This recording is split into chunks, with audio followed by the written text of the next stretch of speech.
That's it. I'm tired of waiting. We are going to start talking quarterback competition today. We are going to have fun. We're going to get ready to football season. 4th of July is over with. The next holiday is Labor Day, which means Ole Miss will have already played Troy. I am so fired up about this. I could go on and talk about this for hours. You are Locked On Ole Miss, your daily podcast on the Ole Miss Rebels.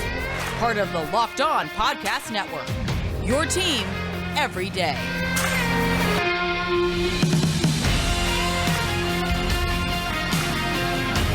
All right, welcome to the Locked On Ole Miss podcast. I'm your host, Stephen Willis. Today's episode, I'd like to thank LinkedIn Jobs for being the official college football recruiting sponsor across the Locked On College Network. LinkedIn helps you find your candidates and you want to talk to faster.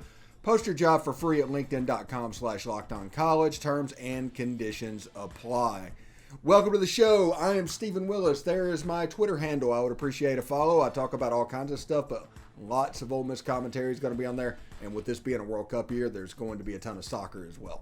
So just a heads up about that.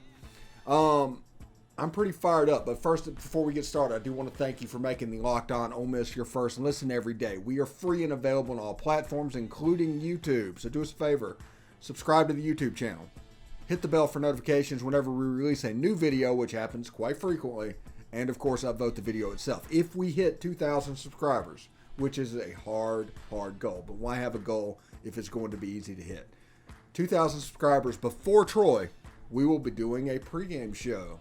We're already doing a postgame show. Y'all have already hit 1,000, so y'all have earned that. So a pregame show for football season will be 2,000 subscribers. That is your goal.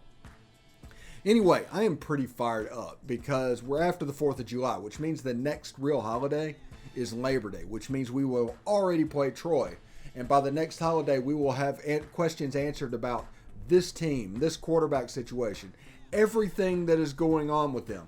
And I'm very fired up about that. As you can tell by the tone of my voice, I am really excited about this.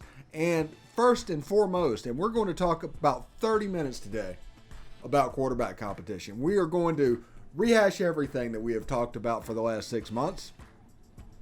And we're going to bring you back up to speed. So if you haven't been paying attention or intermittently been paying attention, you can pay attention to this and be ready for fall camp.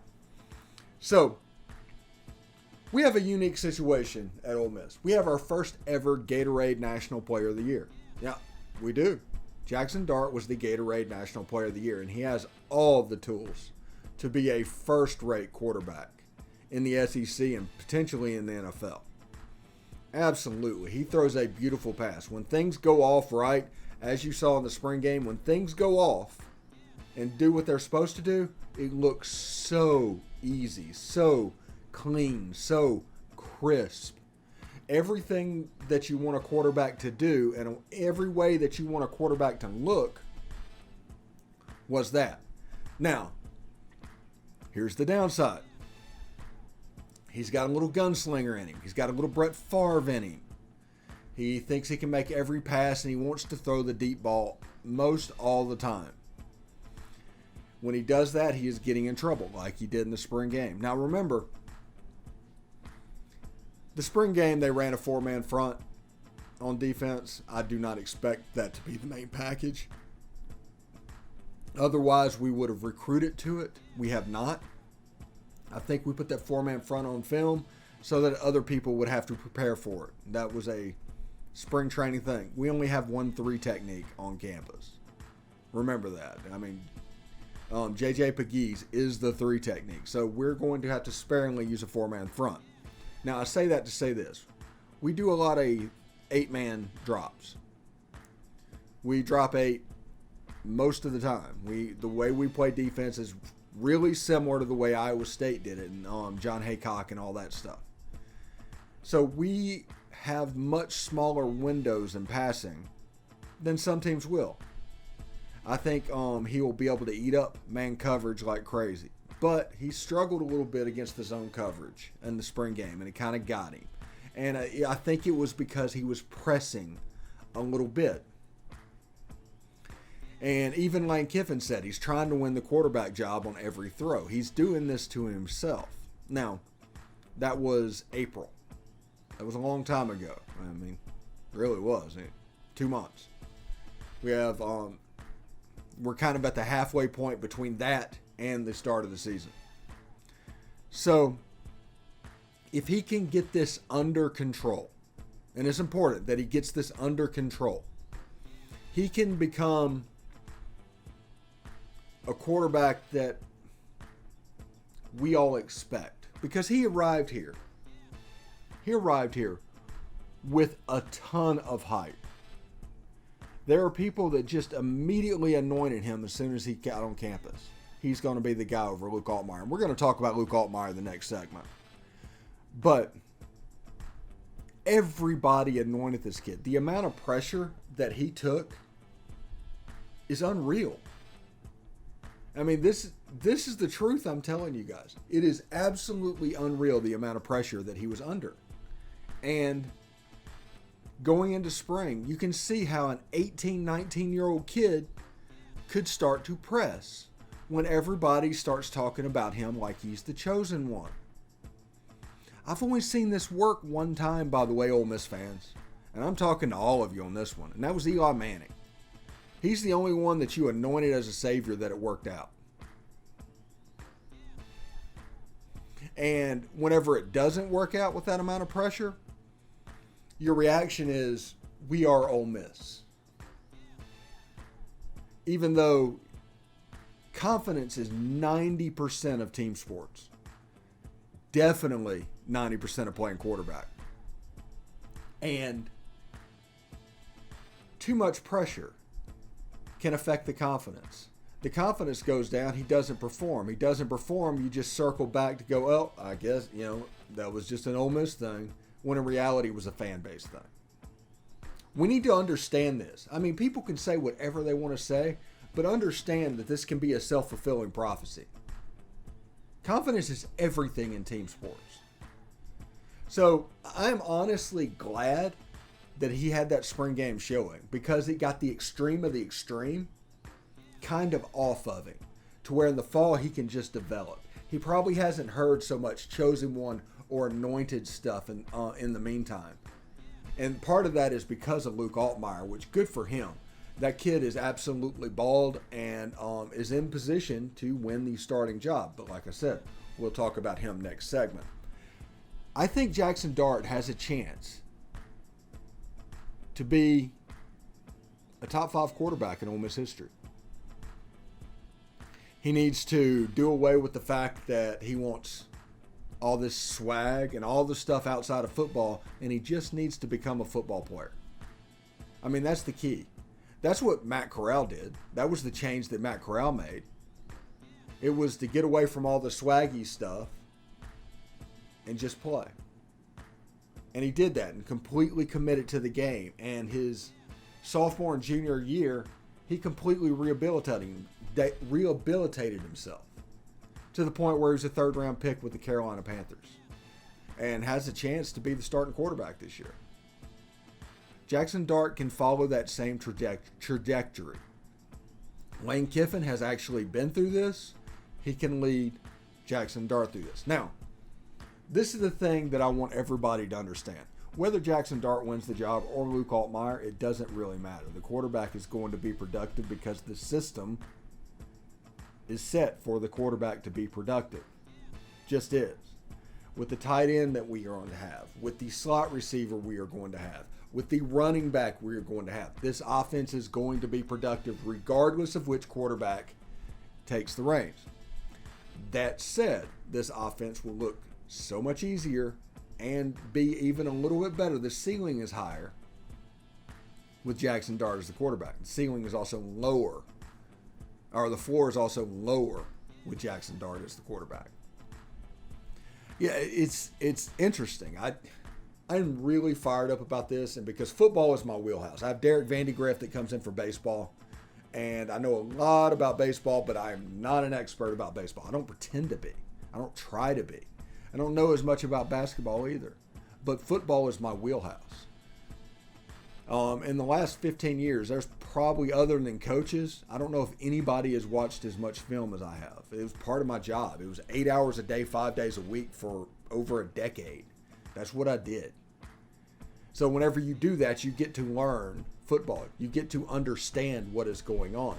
You get to see the evolution that is coming before it happens. And that is one main gift. That is, if you ask me what is my gift, it is understanding what is coming before everybody else. I'm like an early adopter when it comes to football.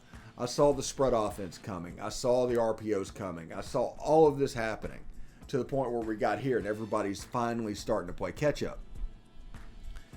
And I enjoy watching that. That's the kind of stuff that I really enjoy.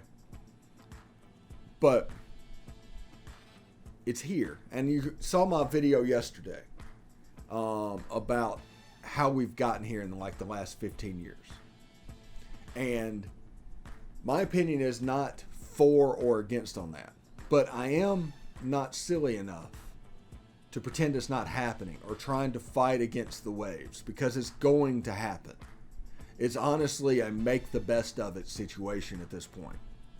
Just really is. My idea, and I said it yesterday and I'll say it again today in case you didn't watch, is for a 35 or 40 team SEC. But inside that SEC, there's a Big 8 division. There's a Southwest division. There's a Southeastern division.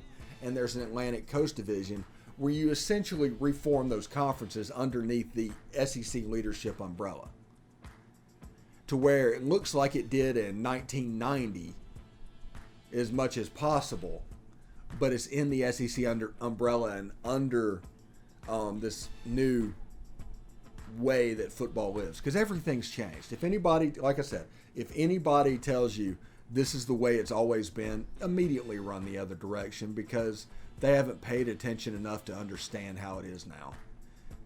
Just is.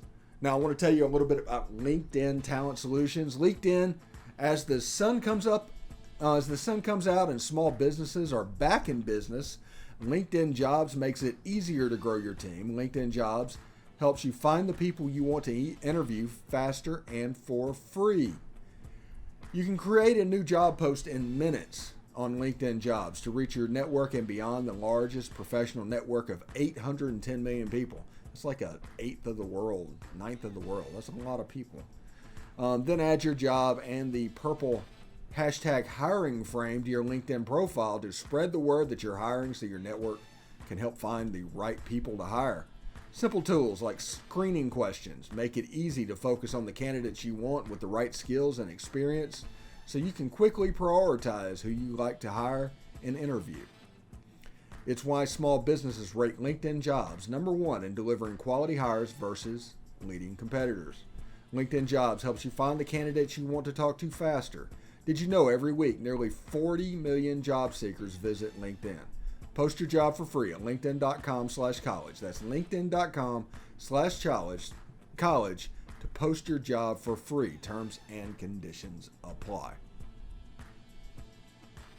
All right, thanks for making the Locked On Ole Miss podcast your first listen every day. We are free and available on all platforms, including iTunes. So rate and review us on iTunes. Give us a 5-star review. You can say whatever you want to say. You can talk about my bed music being too loud, which I am going to turn it down for tomorrow. I'm not going to get rid of it, but I am going to turn it down. Maybe it was competing. Maybe my audio levels kind of tweaked a little bit during all of this flood and everything's going on, whenever I had to basically reset everything back up. Maybe something got done. So I'm going to try and fix that. But please leave us a 5-star review. That'll help others when they're trying to find the show. They can search Ole Miss, and the Locked On Ole Miss podcast will show up on iTunes. And we would appreciate that. Now, in the first segment of the show, we talked all about Jaxson Dart, because honestly, if you look at the odds, if you take the odds and if you look at this objectively, you believe probably Jaxson Dart's going to end up winning the job in the end. It's going to be getting there that's the problem, because there's a lot that he has to tweak. His gunslinger mentality took over in spring, and he turned the ball over too much. Period. And in Ole Miss's offensive system, it's basically all RPO. It's all decision making. So you need to know where your weapons are. He was throwing the ball outside and throwing it deep. And 90% of this offense is going to be RPO and near the line of scrimmage, but 10% are going to be what I call Lane Kiffin shot plays. He needs to hit them. he was not hitting them in the spring game, even when they were there. But he also has Michael Trigg at tight end, who is a special elite level tight end. He also has all of the slot receivers. We do not know which of the receivers is going to go to the top. I think Jalen Robinson probably has the advantage now, but there's also Watkins and J.J. Henry and all of those guys in the slot. There's a kid from Missouri, I think Jalen Knox, that could also perform. We do not know. And they're different type receivers. They're different types of slots, each one of them. Jalen Robinson is a phone booth type player, real similar to like Elijah Moore in the way he played. He played outside at Central Florida. The reason is they don't use their slot very much in a weaponized way. Even when Josh Heupel was at Central Florida, they did not use the slot the same way. They did not use the tight ends the same way. They're going to spread the receivers way out and all of that. Well, this offense is a little bit different. It is mostly the slot, the tight end, and the running back. I call that the triangle of death for the defense, and basically through the RPOs is going to be one of those options that you can get the ball to, other than the 10% shot plays. In this offense, you can say what you want to.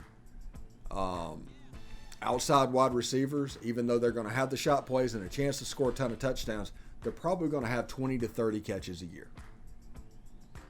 It's going to be the slot receiver. It's going to be the tight end. That's going to be the primary. It's just the way it's built. It's the way it is. Now, I tell you all of that to tell you this. Luke Altmyer deserved to leave spring as the number one quarterback. I'll say that again. He deserved it. He had an outstanding spring. He did what he was supposed to do. The way that you defeat a gunslinger is hyper-efficientness. He was Drew Breesing it out there, hitting his checkdowns, doing what he was supposed to do, doing it at a high level. Now, in the spring game, I told y'all, I can't believe I can even remember this, but I told y'all that I wanted to see Luke Altmyer take some chances. And he did. He forced some stuff downfield to make himself do it. That's the reason his numbers were as poor as they were, because he was taking shots that were 30% chances of completing them versus the sure thing, because he can take the sure thing all day. But he wanted to hit those outside players and prove that he could do that. And he struggled a little bit, but he did it. Like I said, his numbers are right about what I said I'd be willing to accept from him from a spring game, because he was doing that. I told him, I said that if he went 10 for 20 with a touchdown and 2 interceptions in the spring game, I'd be fine, because that would be him existing out of his comfort zone. And he did that, just that. Jaxson Dart had a rough day. He did not do what I wanted him to do, because I wanted him to be 16 of 20 and hit the checkdowns all day, not throw the ball deep at all, because that would be outside his comfort zone. Both of those would develop the quarterbacks. The one quarterback that did what I expected him to do and wanted him to do was Luke Altmyer. And Luke Altmyer won the job for the spring. I mean, he's not the quarterback, but he was number one coming out of spring. I want to see him develop a little bit more throw downfield. I don't want to see him turn into a gunslinger. But the checkdowns there, he's working from safe to risky, which Lane Kiffin hates turnovers with a passion. They interviewed Brian Robeson, the quarterback at FAU, before Lane Kiffin got here. It's like, what's the one thing we should know about Lane Kiffin? And he said, do what you're told and do not turn the ball over. He hates them. And he apparently genuinely does. So I would put this quarterback competition at about 60% Jaxson Dart and 40% Luke Altmyer at this point. Maybe 55-45, somewhere in there. And this quarterback competition is going to, you hate to say this, it's going to determine where the season goes for Ole Miss football. Just is. It just is what it is. And a solid quarterback season means potentially 10 wins. A poor quarterback season, they probably can still win 7. So we're looking at ceiling and floor of about 7, floor at 7 and a ceiling at 10. And we have a very favorable schedule to get good quarterback play because you don't really need quarterback play to be elite until game 5. It still helps if it is, obviously. But the Kentucky game is kind of the first one, and that'll get you ready. And then you have Auburn, who we have trouble for whatever reason against. And we have LSU. And, you know, a solid quarterback play, Ole Miss could be start the season 8-0 before the last 4 of Texas A&M, Alabama, Arkansas, and State. So it's kind of imperative that we have good, stable quarterback play. That is the disadvantage for Jaxson Dart, and we're going to talk about that in the next segment along with Luke Altmyer. We're going to talk about them together, and I appreciate y'all sticking with me on this because to me this is an important issue. This is the season. We have talented players all over the field.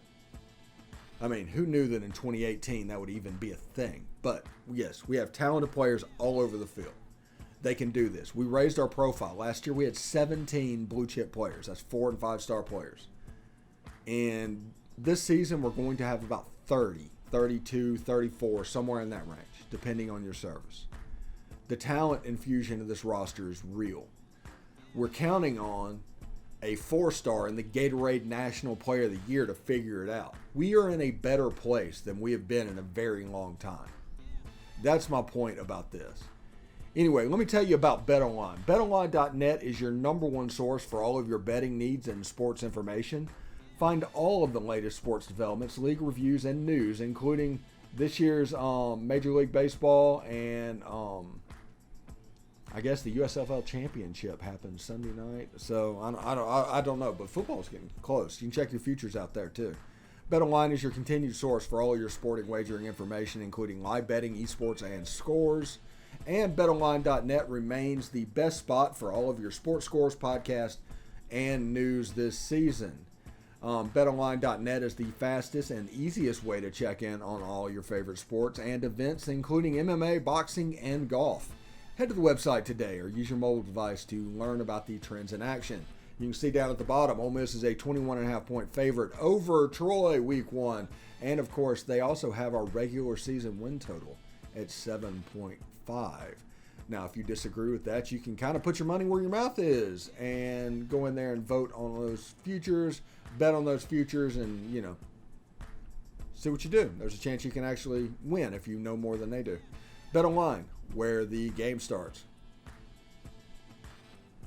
All right, thanks for making the Locked On Ole Miss podcast your first listen every day. We are free and available on all platforms, including YouTube. So do us a favor, subscribe to the YouTube channel.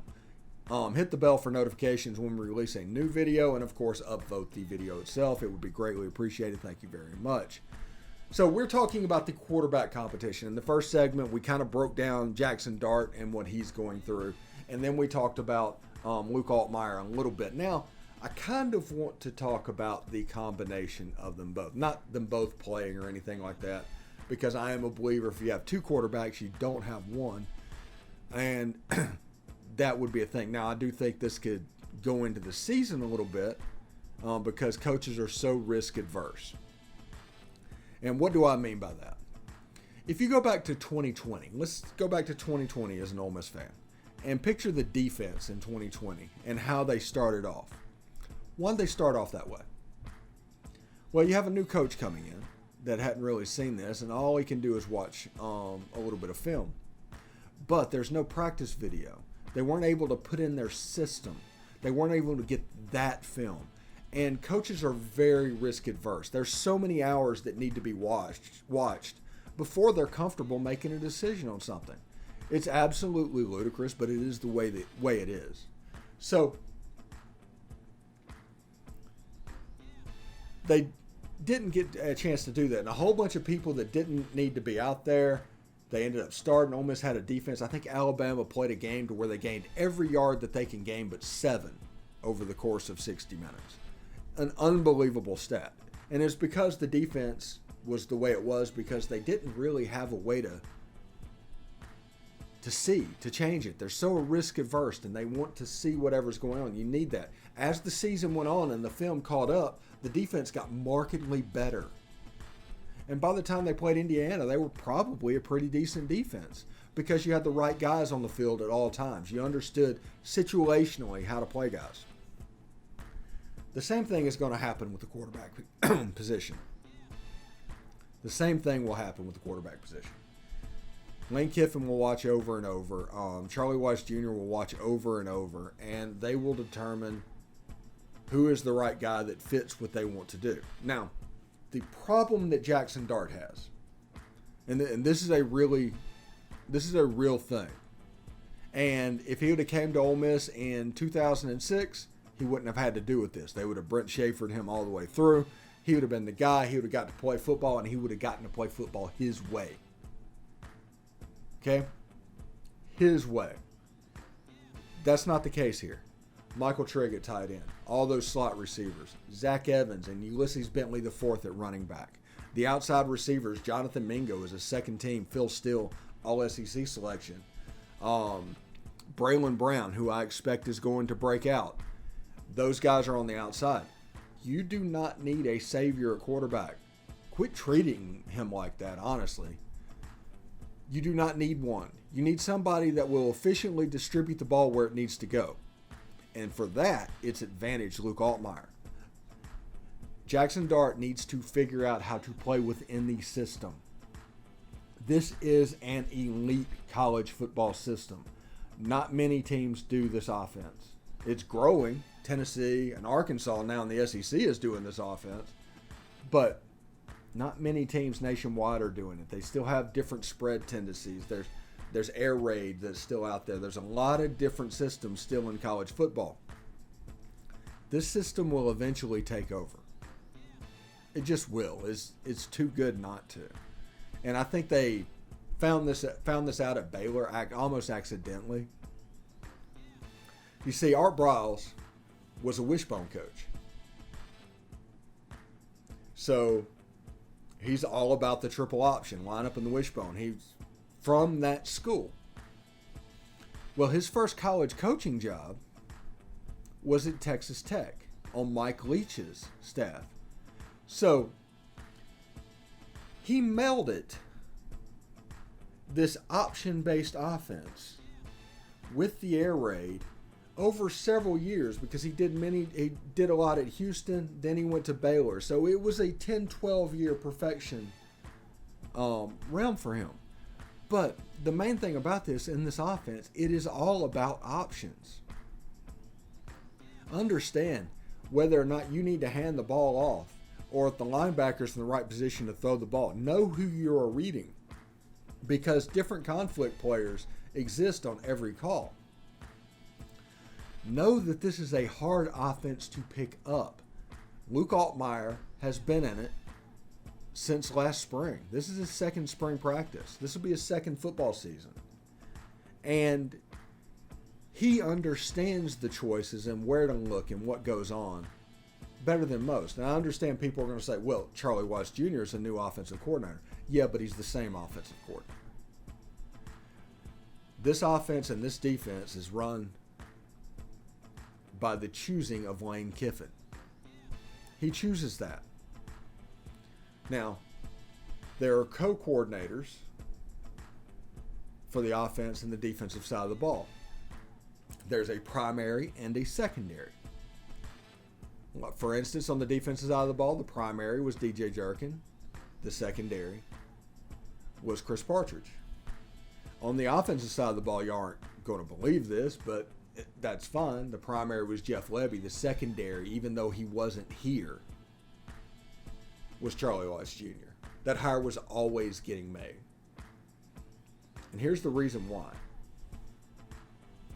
When Lane Kiffin was at FAU, Kendall Briles Jr., or Kendall Briles was the offensive coordinator. When he left, he brought in Charlie Wiess Jr. That's when he kind of made the offense his own. He had the idea, but his idea has always been bring the Baylor guys in because they understand the beginnings of it and can install it at a very quick rate because that's what they know. But bring those guys in. Then after they get it in, get rid of them. Bring in your guys. And that's, Charlie Wiess Jr. I think he's a huge fit on this staff. He won the Conference USA Championship his last year before Lane Kiffin moved on. He was the offensive coordinator. So I am very excited about this competition in the fall. Nothing has changed. Nothing has changed. The defense is going to be the same. The offense is going to be the same because Lane Kiffin has personally decided what the offense and defense is going to be. That's one of the reasons I think DJ Durkin left, is last year he was forced to run that drop 8 defense. Not necessarily something he was very familiar with. Had to learn how to do it, but it wasn't his stuff. You're going to see DJ Durkin look a lot like 2020 when he gets to Texas A&M. I'm almost willing to bet that. Although he'll probably steal some drop 8 type stuff because, the defense worked. By the end of the year, they were pretty good. So we'll see how it goes. Anyway, thank you very much for tuning in today. I do want to tell you can get more on the SEC by making Locked On SEC your second listen.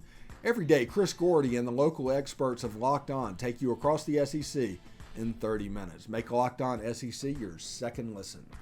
Locked On SEC. Hey, this has been a great show. It's really fun to get back into football for me. I hope you enjoy it. I'm going to talk about things that I know exactly what I'm talking about, and I'm going to relay them to you. But we started with the quarterback position today, and thank you very much for tuning in. But until tomorrow, peace.